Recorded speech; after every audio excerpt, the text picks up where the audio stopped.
guys, Coach Chad back with phase 2 of Get Your First Pull-Up program. So today we're going to go over all the progressions and the movements, and today I'm going to do it a little bit differently than I did in phase 1.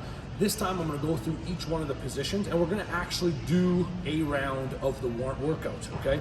Now that you know the movements, it's a little bit easier. They're just progressions of the movements or variations of. So in this case, we're going to start off with our circuit, A1 through A3. We're going to be on our negative pull-ups, but this time we're going to move from an eccentric pull-up to an eccentric isometric. So we're going to add isometrics to our eccentric component, making the movement a little bit longer. So we're going to go from 10 seconds to 18, which is substantial, with different holds throughout, which I'll demonstrate in a second.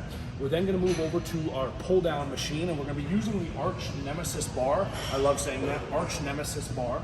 We're going to be using this one for our pull-downs, and we're going to be using it for a wide grip, which is going to be, again, more of a mimic and a direct stimulus to the actual pull-up. And then we're going to head over to the dumbbell area, and we're going to do some standing split stance overhead presses. We're going to be doing that circuit with 90-second breaks between each of the exercises, except the last one, we're going to give a 3-minute break. So I'll give a little bit of conversation in between each one of those as I'm using my phone for my rest periods.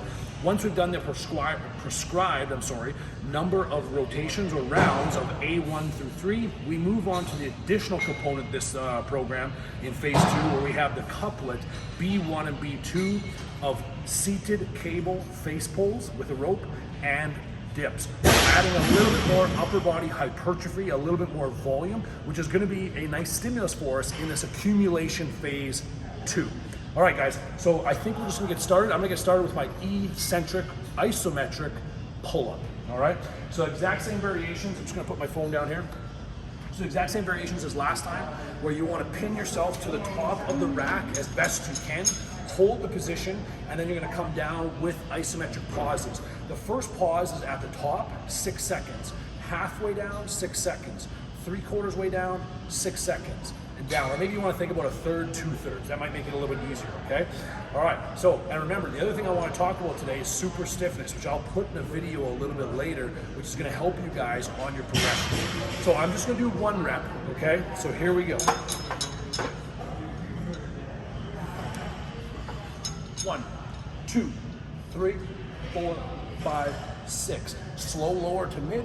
1, 2, 3, 4, 5, 6.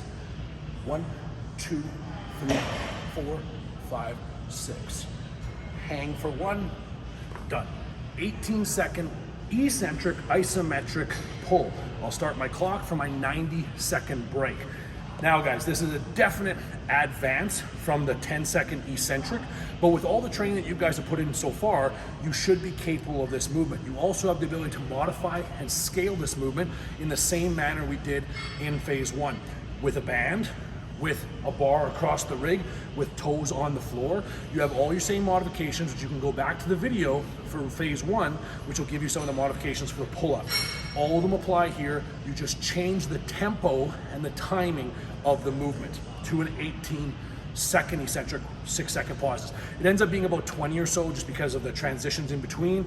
You're thinking a 6-second pause at each, okay? All right, so I still got 45 seconds on my break here.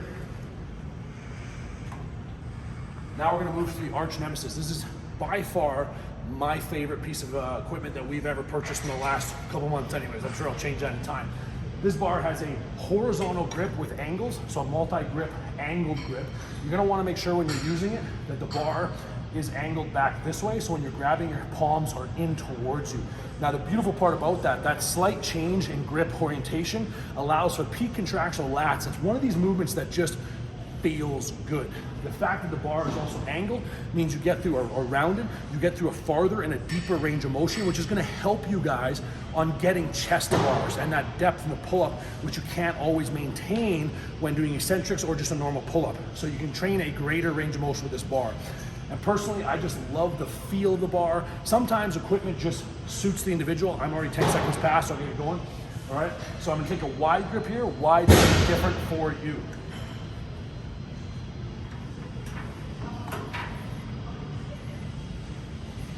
One, 2, 3, 4.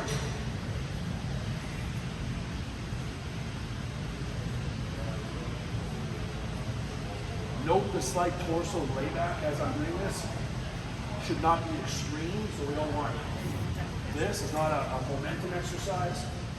And as you're doing this, you want to think about pulling from the elbows, not the biceps and the wrists.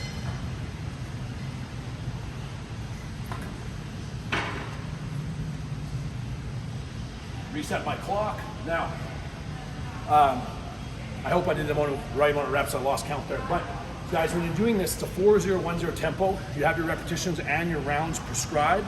Now, when going through this, a couple pieces of information.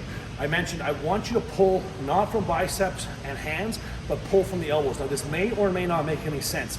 But when you're doing this, when you've got tension on, I want you to grip the handle tightly and imagine pulling down with your elbows. Your elbows lead the way, okay? There is a big difference in all rowing exercises. This applies to dumbbells, barbells, cable implements, whatever it is. But that a lot of people will pull with their arms. So they use biceps and hands primarily for their pull, or at least that's how it feels. That takes away some of the neural drive and the connectivity that goes into the back muscles and the lats, which is what we're trying to train, my friends, okay? So let's make sure that we get that position. So as you're doing this, visualize pulling with your elbows, okay? Your scap will rise the top slightly, but doesn't have to be forced. And as you pull, it lowers, okay? So from the back position, you'll see this as an elevation, drop, squeeze. Think about pulling your elbows down to your sides to get that peak lat contraction. Let's make our way over to the dumbbells because I got 15 seconds of break.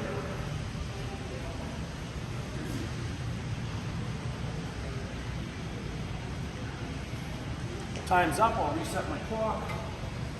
So now, you're gonna do a standing variation of the dumbbell press, okay? So you're gonna place the dumbbells in a neutral or semi-neutral grip position. Use a split stance. 1, 2, 3, 4. 1, 2, 3, 4.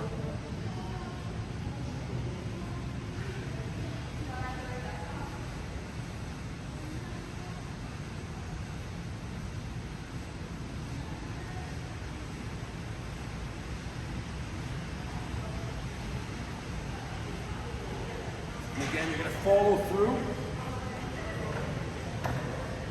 with your prescribed repetitions that are on your program. I'll start my clock. I now have a 3-minute break. Now, guys, it's imperative that you're following your rest intervals. The rest intervals dictate the energy system, dictate the strength quality that we're working. So if you feel recovered and you just want to go, don't, okay? Just wait, go through the appropriate timing, please. 90 seconds between the pull-up, the pull-down, and then 3 minutes at the press, and this rest is required. We have to understand that when we're using energy systems or we're using certain energy substrates, they require a certain period of time to recover. And if we don't give it that time, then we can't truly train strength, okay? You're gonna start to train more endurance qualities and things like that, which is exactly what we are not trying to do here, or what we are trying not to do, okay? So be sure to keep your rest periods appropriate. When you're progressing your weights, the first time around, you always have to try and find your weight progression, so you may have to do a little bit of a build in your sets, and then on the following sets, you'll know what progression to do. You'll notice that most of the rep brackets have 8 to 10. How you read that, 10 is what you're going for, but as you go through fatigue on the 3 to 4 or 5 rounds that you do, you might end up having 10 the first round, 10 the second round, 9 the third round, 8 in the fourth round, but you shouldn't get out of the 8 to 10 bracket, okay? And then what you want to do is maintain your weight at that position until you can get all sets of 10. Once you get all sets of 10, you're allowed to then jump your weight up, or whatever your repetition schemes might be, 8s, 10s, whatever it is, depending on the set, okay? Now, you have a certain amount of rounds, which in this program is increasing. I believe it goes from 3 to 5 rounds of this while we're going. So now I would rest my 3 minutes. I still got 1.25 minutes left, and I would go right back through this again. Take another 3-minute break, right back through this again, just like that, okay? So I hope that gives you some good information, guys. I hope that gives you a good visual of how this works.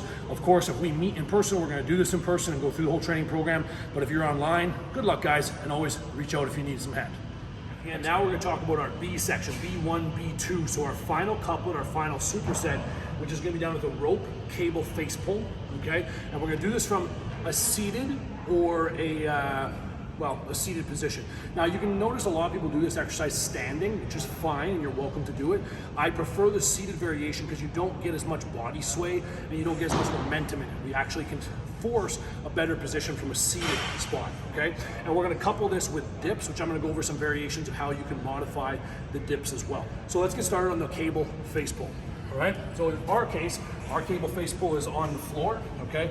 So you would put these pads in here, which would simply be slid in and out, okay? So I shouldn't have done that. And they store up on the side there if you're ever out of position. Again, the weight will be fairly light in this one, right? I think your repetition schemes are 10s on a 4-0-1-0. So fairly high time under tension, higher rep scheme, okay? I want you to sit in good posture with no back pain whatsoever. You're gonna pull the rope to your chin or nose height. And notice the range of motion at which I pull. So I lead with my elbows and pull as far back as I can. I'm gonna drop the weight here for a second. Now, as I do that, I get retraction of the shoulder blades, and I start to get external rotation of the humerus up here. So it's a very far range of motion, which is why the rope is so valuable. Because if it was a solid implement, I'd only be able to get to here, shortening at least 3 to 6 inches of a possible usable range of motion for strength, okay? So it's gonna be more all the way here, so you can add the external rotation in. That's cool, all right? Which usually means you're gonna have to modify the load because it's freaking hard, okay? So let's do a couple reps at tempo. So here, pull. 1, 2, 3, 4. Pull.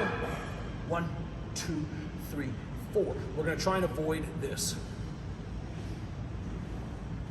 Okay? Even if I have tempo, slow it down. The amount of work that's put on, the muscular tension that's there is very minimal. We want to avoid any of that rocking or that momentum. Let's keep a static position, make the actual working muscles work for us, okay? So that's how we're gonna get that movement done. One more thing that we can mention while I'm resting, I'll assume I did my rest repetitions there. So I believe you guys have 10. When you're doing any one of these exercises, you want to consistently think about contraction speed. So tempo is put in for a specific reason. Tempo is there to increase the intramuscular tension, which is going to then therefore change the time our tension or allow us to track it properly, which will increase hypertrophy and strength better than will just a fast tempo. But more importantly, I also want you to think about the concentric contraction, being the, in this case, the pull. You're always pulling as fast as you can, under control, okay? The load will dictate it naturally anyhow, but we don't actually tempo the concentric. So if it's a 1 second, you don't think 1 second, okay? You don't try and count that. Just pull as fast as you can against the resistance, then have the the timing more so on the eccentric component. Okay, I got 30 seconds, we're gonna head over to the dip. Now, we are gonna choose to do the dip on a parallel bar, okay? So I have this set up here. Don't mind the matching girls in the background. So we got, this one is written as reps with an 8 beside it. That means you go up to a maximum amount of 8 repetitions of 4-0-1-0. Which, trust me guys, ain't easy, okay? And that's a 4 second through the full available range of motion, okay? My time is up. I'll give you 1 repetition here on proper tempo, okay? So we're gonna start at the top, 4 seconds down. I'm gonna point my toes slightly forward, make sure I initiate the movement from my elbows, not my shoulders. 4 seconds all the way down, back up. 1, 1,000, 2, 1,000, 3, 1,000, 4, 1,000, up, with no kicking or jumping off of the floor, of course. Now, for most of you, it's gonna be very hard to scale. Sometimes in classes, we use a band. I'm gonna get you guys to go away from the band, if possible, in this program. I think this might work a little bit better. You're gonna have to play with the positioning quite a bit, but we use a bench or a plyometric box. So I'll show you a various how you can do this. This is very similar to what we did with the pull-up in phase 1, okay? So you can place your feet up on the blocks. You can play around with the distance the blocks is here, so it could be farther into this position if necessary. We're gonna put 2 feet on. 1, 2, 3, 4, drive. Try not to tip the box. 1, 2, 3, 4, drive. That's one variation. I prefer the next one, this one. I feel like you have a bit more control. Don't try and tell me what or to explain what the difference is. I just like it different, or I like it more. But you can do the exact same thing in the backwards variation.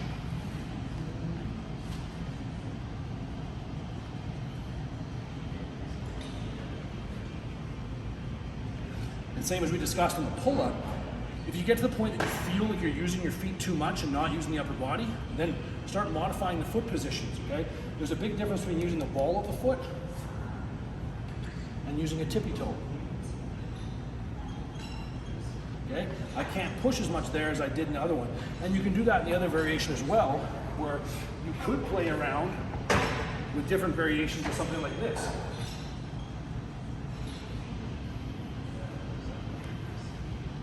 Okay? Every single one of these changes the loading pattern slightly, okay, which you can use to your advantage. But remember, goal, upper body, okay? This is what's working, not these, okay? So let's not make the legs work any more than they need to. You have got to moderate the load properly and control it. Now in this one we go back and forth, I think for 3 to 4 sets with 90-second breaks. So I had a 90-second break from the face pull over to here. I now have a 2-minute break, okay? So I would take my full 2 minutes and I go back and forth between B1 and B2.